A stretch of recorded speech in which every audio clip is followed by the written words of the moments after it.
प्रभु यीशु मसीह के नाम में आप सबों को नमस्कार। आइए हम वचन में जाएंगे। आज से हम फिलिपियों की पत्री को हम मनन करेंगे। मुझे आनंदित है कि हम नया किताब हम पढ़ने जा रहे हैं। इस फिलिपियों की किताब को हम सब निकालेंगे, हम इसमें से कुछ बातें सीख लेंगे। फिलिपियों की पत्री पहला अध्याय पहला वचन और दूसरा वचन, इस वीडियो के द्वारा हम फिलिपियों की पत्री को हम कवर करेंगे। 4 अध्याय है इसमें। इस 4 अध्यायों को हम एक एक पाठ करके हम मनन करेंगे। मेरे साथ चलिए वचन में हम वचन को मनन करेंगे।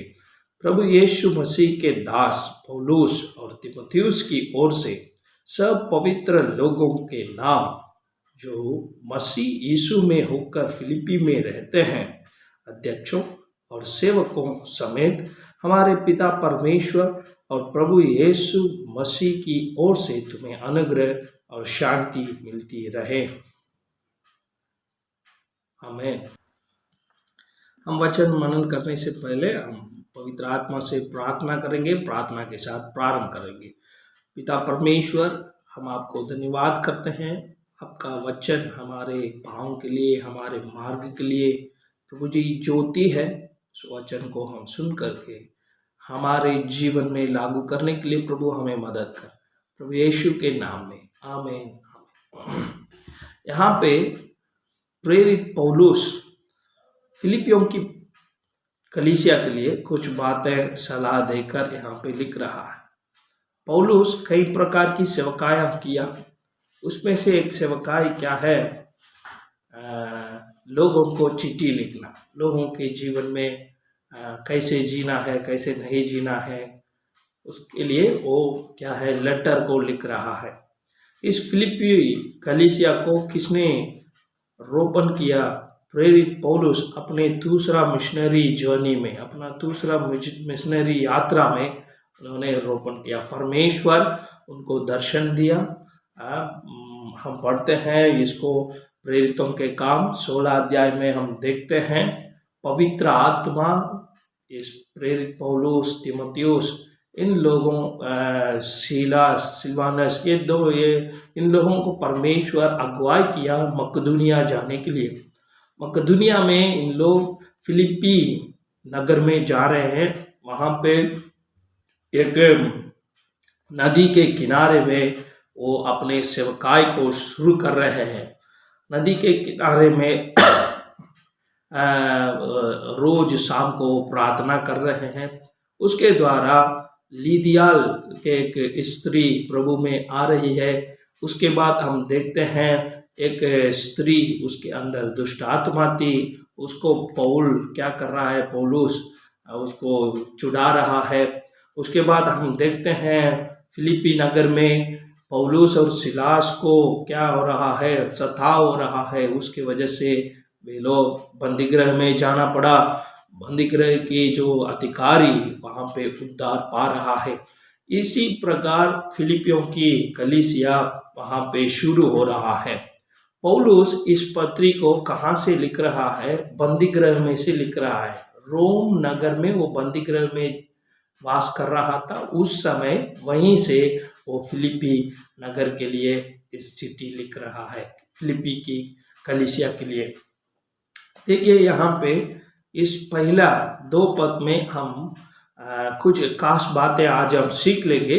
इस वीडियो के द्वारा हम फिलिपियों की पत्री पूरा हम कवर करेंगे। मैं आशा करता हूँ आप लोग मेरे साथ जुड़े रहेंगे। इसमें लिखा है 4 मुख्य बातों को यहाँ पे पौलुस पहला वचन में वो लिख रहा है।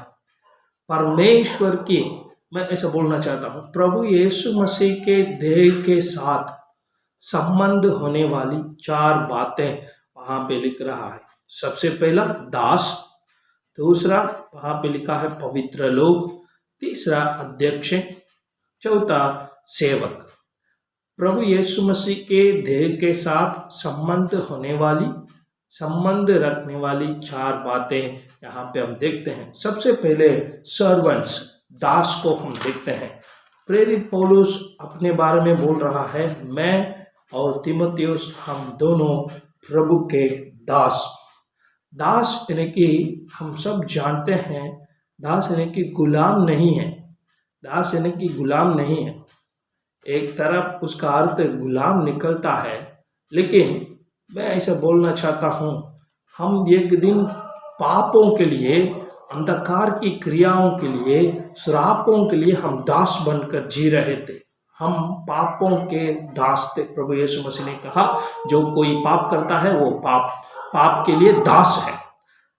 यहाँ पे पौलुस कह रहा है, मैं दास हूँ। दास यानी कि यहाँ पे ये servant who became the lifelong servant to the master. उसके बाद ये भी बोल सकते हैं बॉन्ड सर्वेंट। बॉन्ड सर्वेंट यानी कि बिना वेतन के सेवा में बंधा हुआ व्यक्ति, बिना मजदूर के साथ काम करने वाला, उनके लिए कोई तनख्वाह नहीं मिलेगा। A person bound in service without wages, वो उनके लिए बिना मजदूरी के साथ वो काम करता है। प्रभु यीशु मसीह के दिनों में, पुराने नियम में हम देखते हैं दास के बारे में। आजकल हम दास के बारे में हम नहीं जानते हैं। दास का मार्केट नहीं लगता है हमारे गांव में।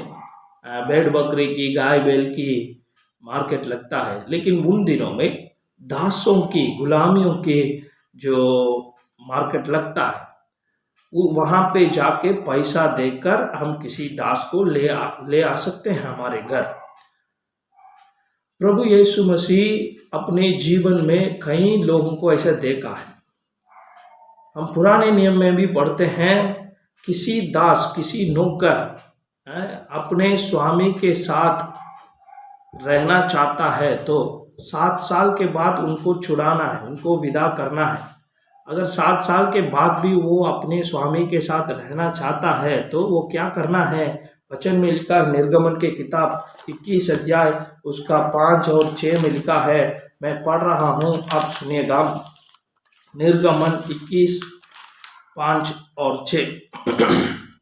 परंतु यदि वह दास दृढ़ता से कहे, मैं अपने स्वामी और अपनी पत्नी और बालकों से प्रेम रखता हूँ, इसलिए मैं स्वतंत्रता होकर नहीं जाऊँगा, तो उसका स्वामी उसको परमेश्वर के पास ले चले, फिर उसको द्वार के किवाड़ या बाजू के पास ले जाकर उसके कान में तारी से चेत करें, तब वह दास उसकी सेवा करता रहेगा। यहाँ पे ये जो दास अपने मन मर्जी के अनुसार, अपने इच्छा के अनुसार अपने स्वामी के हाथों में अपने आप को सौंपता, ये जो शब्द को पौलुस यहाँ पे बोल रहा है। प्रभु एक दिन, सुनिएगा, प्रभु एक दिन हमें क्या किया? छुड़ाया पापों से, अंधकार की शक्तियों से, अशुद्ध आत्मा की शक्तियों से। हमें क्या किया? छुड़ाया। एक दिन हम अंधकार में थे, पापों में मरे हुए थे, हमें प्रभु यीशु मसीह छुड़ाया। कैसे छुड़ाया? दाम देकर, अपने बहुमूल्य लहू, निष्कलंक लहू, निष्कपट लहू बहाकर हमें, आपको और मुझको प्रभु यीशु ने छुड़ाया। हम किसके दास है? प्रभु का दास है। पहला कुरिन्थियों के किताब 6वां अध्याय में पौलुस एक और शब्द कह रहा है, हम अपना नहीं है। 6वां अध्याय उसका 19 और 20 में इस प्रकार लिखा है। पहला कुरिन्थियों चैप्टर 6 वर्स 19 एंड 20 में इस प्रकार लिखा है,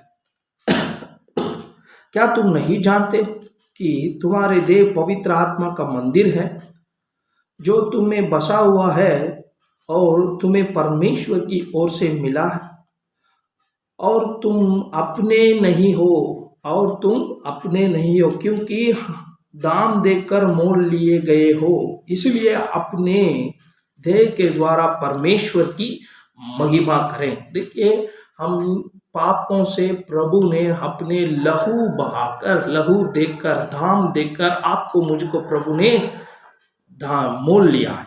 हम प्रभु का है, लेकिन प्रभु हमारे ऊपर प्रभुता नहीं करना चाहता है। लेकिन प्रभु इंतजार करता है हम अपने आप को प्रभु के सम्मुख में सौंप दें। वो जो शब्द को यहाँ पे पौलुस लिखता है, We were purchased by the blood of Jesus Christ. Still, Jesus waits for us to come His presence and surrender our lives to His hand. प्रभु क्या है, अभी भी इंतजार कर रहा है हम प्रभु के सम्मुख में अर्पण करें। आप और मैं एक दिन पापों के लिए दास थे, प्रभु ने छुड़ाया, अभी हम ये काम करना है, प्रभु के सम्मुख में हम अपने आप को अर्पण करना है। पौलुस यहाँ पे बोल रहा है मैं प्रभु का दास हूँ। दूसरा शब्द यहाँ पे लिखा है सब पवित्र लोग। पवित्र लोग, पवित्र लोगों के बारे में द वर्ल्ड, इस संसार कहता है अच्छे लोग ही पवित्र लोग हैं। संत बोलते हैं, आरसी वाले बोलते हैं उनको पवित्र लोग करके कब बुलाया जाता है, संत करके उनके मृत्यु के बाद बुलाया जाता है। लेकिन बाइबल का जो डेफिनेशन, बाइबल का जो अर्थ अलग है। हगियास, हगियास यानी कि पवित्र पवित्र पवित्र लोग, यानी कि जो कोई प्रभु यीशु मसीह के लहू से छुड़ाए गए हैं, हम सब पवित्र लोग हैं। ये किसको दर्शाता है? हम प्रभु यीशु मसीह के साथ हमारा जो स्तर को दिखाता है, जिस तौर पर हम दौड़ रहे हैं उसको दर्शाता है। प्रभु यीशु के लिए आप और मैं अलग किए गए व्यक्ति हैं। परमेश्वर हमें कैसे देखता है? पवित्र लोग करके देखता है। क्या आप विश्वास करते हैं प्रभु यीशु मसीह आपको पवित्र बनाया? दुनिया के लोग बोलते हैं पवित्र बनने के लिए ये करना वो करना, कुछ भी नहीं करना। विश्वास करो प्रभु यीशु मसीह का लहू हमें पवित्र करता है। प्रेरित पौल इफिसियों की पत्री में, कुलोसियों की पत्री में वो बोलता है प्रभु यीशु मसीह के लहू के द्वारा हमें पापों की क्षमा मिला है, हम पवित्र लोग हैं। आमीन। प्रभु के जन है। Those who are in the body of Christ, they will be called the holy people. पर प्रभु यीशु मसीह के देह में जितने लोग हैं वे सबको बाइबल बोलता है पवित्र लोग। लेकिन हमारी चाल चलन ठीक होना चाहिए। उसके बाद इसमें एक और शब्द बोलता है अध्यक्षों। अध्यक्षों यानी कि ओवरसियर। ओवरसियर यानी कि एक लीडरशिप पोजीशन, एक नेता की पोजीशन। प्रेरित पत्रस बोलता है, इस प्रकार बोलता है पत्रस की पत्री में 5 अध्याय इस अध्यक्षों के बारे में लिखा है। अध्यक्ष ने कि यही है, वचन में लिखा है प्रेरित पत्रस की पहला पत्री 5 अध्याय 1 और 2 में लिखा है, तुम में जो प्राचीन है मैं उनके समान प्राचीन और मसीह के दुखों का गवाह और प्रकट होने वाली महिमा में सहभागी होकर उन्हें समझाता कि परमेश्वर के उस झुंड की जो तुम्हारी बीच में है रखवाली करो, और यह दबाव से नहीं परंतु परमेश्वर की इच्छा के अनुसार आनंद से और चीन कमाई के लिए नहीं पर मन लगाकर काम करो। यहाँ पे पौलुस अध्यक्षों के बारे में बोलता है। ये जो अध्यक्षों के लिए पत्रस एक नाम रखता है प्राचीन, यानी कि एक पास्टर के बारे में बोल सकते हैं। एक कलीसिया को चलाने वाला, एक कलीसिया के जो अध्यक्ष, वो क्या करना चाहिए? रखवाली करना चाहिए। यहाँ पे पौलुस उन लोगों को भी इस पत्री को लिख रहा है, पवित्र लोगों को भी लिख रहा है। फिलिपियों के नगर में जितने पवित्र लोग वास करते हैं उन लोगों के लिए भी लिख रहा है। उसके बाद पास्टर्सों के लिए भी लिख रहा है। उसके बाद सेवकों समेत, सेवकों यानी कि यहाँ पे अंग्रेज में लिखा है डीकन्स। डीकन्स यानी कि प्रभु के देह के लिए सर्विस करने वाले। अपने काम के द्वारा सर्विस करने वाले, सेवा करने वाले, है ना, नौकरी करने वाले।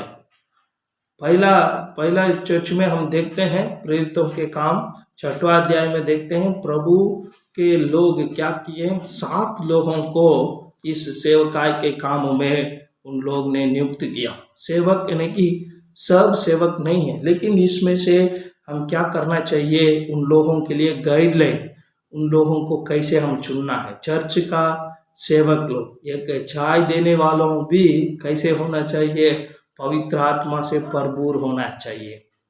सेवकों के बारे में पौलुस बोल रहा है, सेवक यानी कि परमेश्वर के मंदिर में काम करने वाले, उन लोगों को भी वो नमस्कार के साथ इस पत्री को लिख रहा है।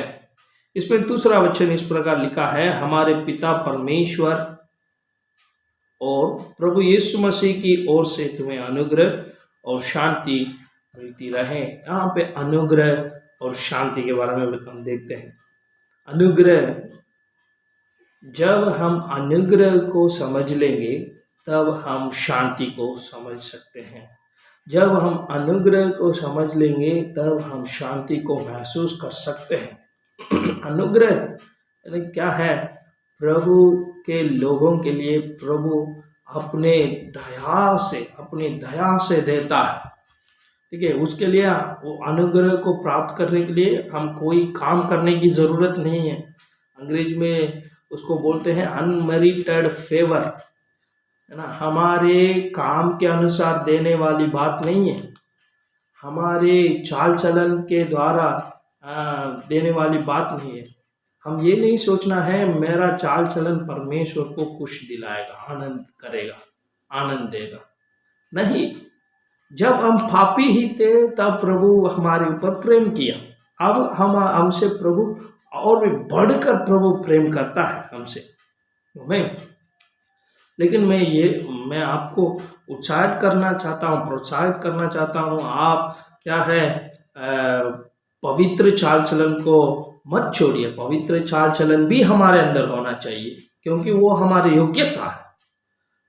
उसके बाद हमारे गुण होना चाहिए, हमारे चरित्र बनना चाहिए पवित्र चाल चलन। लेकिन हमारे अंदर हमेशा याद होना चाहिए, हमारे दिल में, मेरा काम, my action will not satisfy my God। आमीन। मेरा जो एक्शन, मेरा काम, मेरा प्रभु को संतुष्ट नहीं करेगा, क्योंकि वो दयावंत है। मैं जो भी करूं या ना करूं, प्रभु मेरे ऊपर अनुग्रह करता है। जब आप उसको समझ लेंगे, आपके अंदर peace of God will come. जब प्रभु के अनुग्रह को समझ लेंगे तब हमारे अंदर परमेश्वर का शांति अंदर आ जाएगा। प्रभु आपको इस वचनों के द्वारा आशीष करे। आने वाले दिनों में हम फिलिपियों की पत्री को मनन करेंगे। Thank you, God bless you.